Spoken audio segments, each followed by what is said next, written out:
Get ready for sports news and entertainment. All right, here, your 7 minutes with Simmons starts right now. In this hand, you have the CHL. In this hand, you've got NCAA. What would you pick?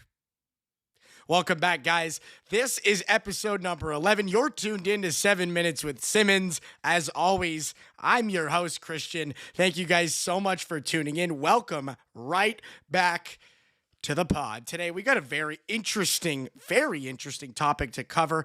Might be a little bit late to the discussion. Things are starting to heat up on the junior hockey to collegiate hockey crossover, and we're seeing how some of these things are starting to develop as players continue to make their departure. And, we'll jump right in. Like, if you're an up-and-coming rising star, where would you rather play? I mean, up until just this upcoming season, major junior players who played at least one game in any of the major junior leagues have been seen as professionals in the eyes of the collegiate community, being that they play at a high level, yada, yada, yada. Who knows why? But I'm not going to get into all that jazz. That's for the lawyers. For that reason, they were barred from playing NCAA Division I hockey. And that was a staple in the CHL for years and years and years. That didn't change. Guys would go to these major junior programs and they'd expect to stay there for the remainder of their junior career until they were either making the jump to the NHL or whatever other professional league it was going to be. Now, that is not the case anymore. Like, NCAA Division I Council back in November voted to overturn that rule.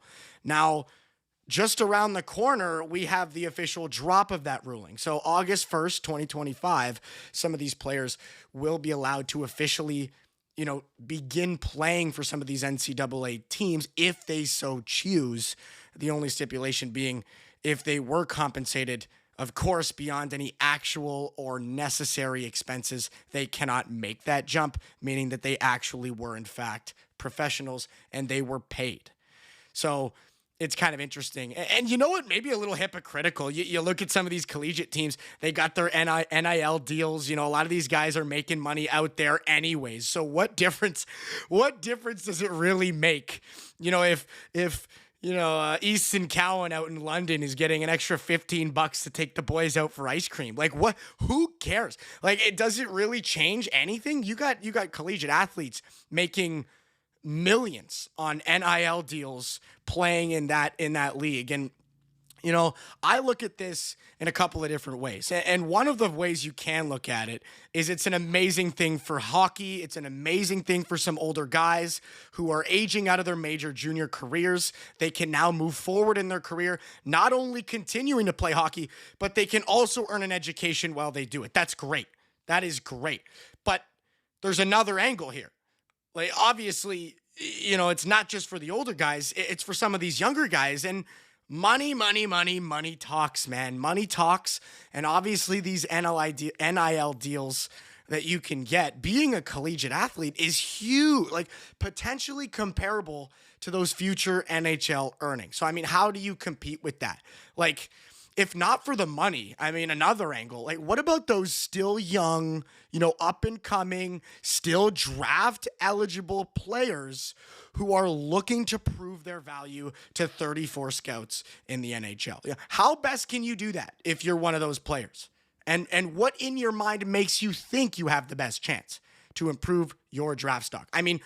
Arguably, NC Division I is one of the best places to develop your hockey talents. Like, and in your mind, as a younger guy, you're playing against bigger guys. You're playing against older guys, similar in size and potentially skill and just physical stature to what you would be expected to compete with once you enter the NHL. Who knows, what kind of crazy jumps we're going to see, but I just see that this as a potential 7-alarm dumpster fire for these major junior leagues. This is going to go terrible. Like, in my opinion, you're going to lose a lot of your top end talent. And Elliot Friedman made an interesting point. He was talking about, again, aside from just the money and aside from just the competition, the level of talent that you're expected to reach, like the appeal of some of these schools, like the big boy programs running in Division I.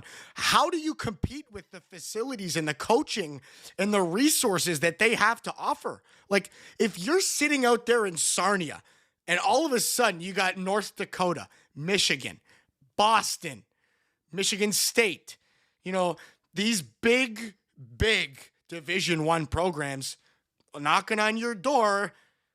If it were me, I'd pass on another 3 seasons with this Sting and get the heck out of Dodge as soon as possible. I'd be on the first flight to North Dakota. Like, you've seen their facility. You've seen the coaching. You've seen the crazy fans. And of course, the education and the NIL deals go right along with that. It's going to be impossible for some of these teams to compete. And they're already losing the battle. You got the Victoria Royals, for example, decimated this past week, taking a huge blow.